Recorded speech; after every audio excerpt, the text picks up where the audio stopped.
पूजा के 3 प्रकरण होते हैं, पूज्य, पूजक और सामग्री। पूजक वो है जिसकी पूजा कर, पूज्य वो है जो पूजा करने जा रहा है। पूजक वो है जो पूजा करने वाला है। पूजा करने वाले को कहते हैं पूजक। अब पूज्य जिसकी पूजा की जाती है। अब रही उसकी सामग्री, 3 प्रकरण है। अब रही सामग्री, तो जो पूजक है, जो पूजा करने जा रहा है, वो ये विचार करे कि हमारा जो पूज्य है उसे इस समय किसकी आवश्यकता है। जैसे कोई अतिथि आया बाहर से, अब वो ये विचार करे कि हम इसका, उस पूजा का वास्तविक अर्थ होता है सत्कार करना। उसका वास्तविक अर्थ होता है सत्कार करना।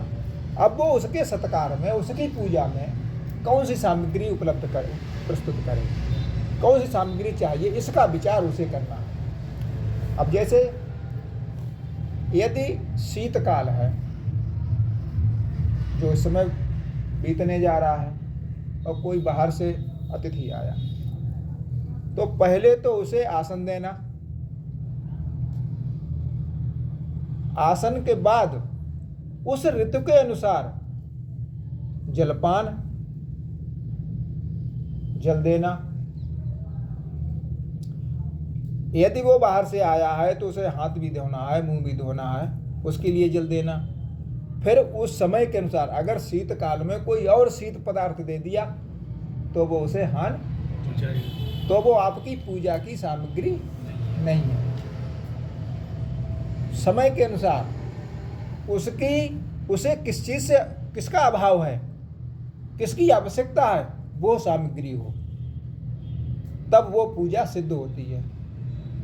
अब लोग मंदिरों में पूजा करने जाते हैं, चाहे गर्मी हो, चाहे जाड़ा हो, चाहे वर्षा हो, सामग्री उनकी वही रहती है, बदलती तो नहीं है। कुछ मिठाई होगी, कुछ फल होंगे, फूल होंगे, और बरसात में सावन के महीने में बेल पत्र है, फूल हैं, ये तमाम चीज़ें गांजा तक लोग ले जाते हैं। अब उनसे ये पूछो,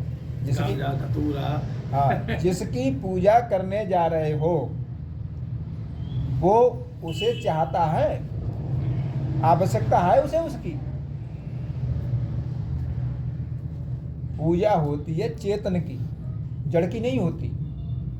पूज्य कौन होता है? चेतन, जिसके अंदर चेतनता है, जो कुछ कर सकता है, कुछ करा सकता है, कुछ सुन सकता है और बता सकता है, हमारा मार्गदर्शन कर सकता है। ऐसा पूज्य, ऐसा अतिथि, उसकी पूजा होती है। कई तरह से लोग कहते हैं अपनी भाषा के, उसमें पेट पूजा है, पीठ पूजा है। किसी की पिटाई हो गई तो कहते हैं कि पीठ पूजा हो गई, तो वो पूजा नहीं होती। हर तरह से भाषा को बिगाड़ के रख दिया है,